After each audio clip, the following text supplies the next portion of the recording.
Knowledge about Islam کے معزز ناظرین السلام علیکم۔ تو آئیے ناظرین، آج ہم پھر ایک نئی اور دلچسپ ویڈیو کے ساتھ ملتے ہیں۔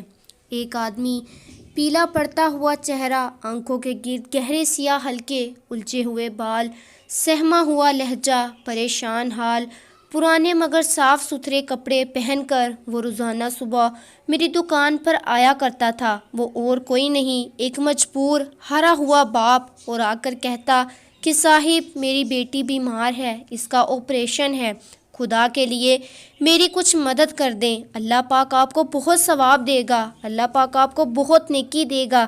میں کام میں مگن کیلکولیٹر پر تیزی سے انگلیاں چلاتے ہوئے اور برے لہجے میں اسے دیکھا اور اسے کہنے لگا، اچھا کام شروع کیا ہے تم لوگوں نے، مانگنے کے نئے نئے طریقے کہاں سے نکال لیتے ہو تم لوگ، کبھی ماں، کبھی بیٹی اور کبھی بیٹا بیمار ہو جاتا ہے، اچھا طریقہ ہے حرام کی کھانے کا، اچھے بھلے چنگے نظر آ رہے ہو، کوئی کام کیوں نہیں کر لیتے، آ جاتے ہیں منہ اٹھا کے مانگنے کے لیے۔ وہ کہنے لگا، صاحب میں کام کرتا ہوں، محنت بھی کرتا ہوں، مگر 300 روپے میں دہاڑی ملتی ہے، اس سے بڑی مشکل سے گھر کا چولہا جلتا ہے، میں بیٹی کا علاج کیسے کرواؤں؟ آپ اپنی طاقت کے حساب سے میری مدد کر دیں، آپ کا احسان مند رہوں گا، اللہ پاک آپ کو 1000 گنا اس کا اجر دے گا، 1000 گنا آپ کو ثواب دے گا۔ اس کی یہ باتیں سن کر میں نے نہ چاہتے ہوئے بھی 10 روپے کا نوٹ اس کے ہاتھ میں تھما دیا اور 10,000 باتیں سنا دیں، جیسے میں نے اپنی ساری زندگی کی جمع پونجی اس کے ہاتھ میں دے دی ہو، اور وہ بندہ نظریں جھکائے 10 روپے کا نوٹ لیتا ہوا، ہزاروں دعائیں دیتا ہوا وہاں سے رخصت ہو گیا۔ یہ تو پہلی دفعہ تھا کہ جب وہ میری دکان پر آیا تھا، اب تو یہ سلسلہ روز بروز ہو گیا کہ وہ روز صبح آتا، اسے میں 10 روپے کا نوٹ دیتا اور 10,000 باتیں سناتا، اور وہ 10 روپے کا نوٹ لے کر دعائیں دیتا ہوا چلا جاتا۔ ایک دن ایسا ہوا، صبح مسجد سے واپسی کے وقت میرے ابا نے مجھے 500 روپے کا نوٹ دیا اور کہا کہ کسی ضرورت مند کو دے دینا، اور وہ اکثر ہی ایسا کیا کرتے تھے۔ میں نے وہ 500 روپے کا نوٹ لیا اور جیب میں رکھا اور میں دکان پر چلا گیا۔ روزانہ معمول کے مطابق میں دکان پر جا کر بیٹھا۔ سب سے پہلا فقیر، وہی لاچار اور ہارا ہوا آدمی آیا۔ میں نے اسے خوب الٹی سیدھی سنائی اور 500 روپے کا نوٹ نکال کر اس کے ہاتھ میں دے دیا اور خبردار کیا اور اس کو وارننگ بھی دی، یہ پکڑو 500 روپے کا نوٹ، اور یہ تمہارے پورے 6 مہینے کی خیرات ہے، اب 6 مہینے تک مجھے میری دکان کے آس پاس نظر بھی آئے تو تمہاری خیر نہیں، تمہاری ٹانگیں توڑ دوں گا۔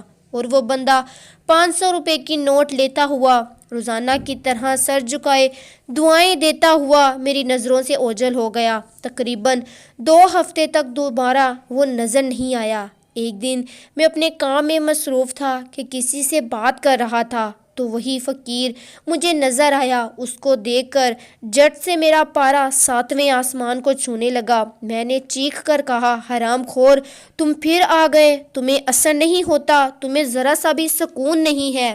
تو اس بوڑھے آدمی نے کچھ نہیں کہا، میری طرف خاموشی سے دیکھا اور اپنی بند مٹھی میرے کاؤنٹر پر رکھ دی۔ اس مٹھی کو کھول دیا، اس میں چند پیسے تھے۔ میں نے خود کو سنبھالتے ہوئے حیرانی سے اس کی طرف دیکھا اور پوچھا، یہ کیا ہے؟ تو اس نے کہا، صاحب آپ نے جو 500 روپے مجھے دیے تھے، ان میں سے کچھ پیسے بچ گئے ہیں، وہ واپس کرنے آیا ہوں، کیونکہ میری بیٹی کا پچھلے ہفتے ہی انتقال ہو گیا، اب وہ اس دنیا میں نہیں رہی، میں ان پیسوں کا اب کیا کروں گا؟ اس کے آپریشن کے پیسے میں جمع نہیں کر سکا، اب مجھے ان پیسوں کی کوئی ضرورت ہی نہیں، آپ رکھ لیں۔ صاحب میں مجبور تھا مگر فقیر نہیں تھا، آپ لوگوں کی بہت مہربانی جو مشکل وقت میں مجھ بے بس اور لاچار کے آپ کام آئے، اللہ پاک آپ کو کبھی کسی چیز کی کمی نہ ہونے دے، اللہ پاک آپ کو خوش اور آباد رکھے۔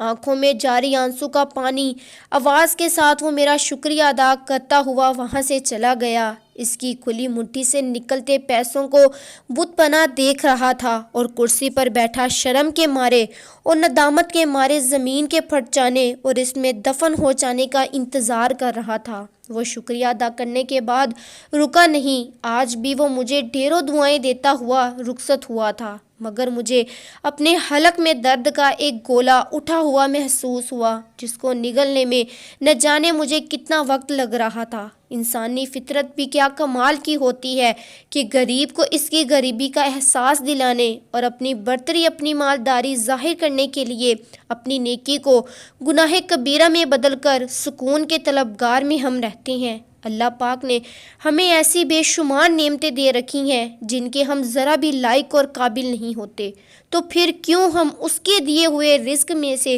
اس کے دیے ہوئے مال میں سے جب کوئی ضرورت مند مدد کے لیے آتا ہے تو اصلی اور نقلی کے چکروں میں پڑ جاتے ہیں۔ بے شک اصلی اور نقلی میں فرق کرنا چاہیے، تحقیق بھی کرنی چاہیے، لیکن اتنی تحقیق اتنی باریکی سے نہیں کرنی چاہیے کہ لوگ ہی مر جائیں۔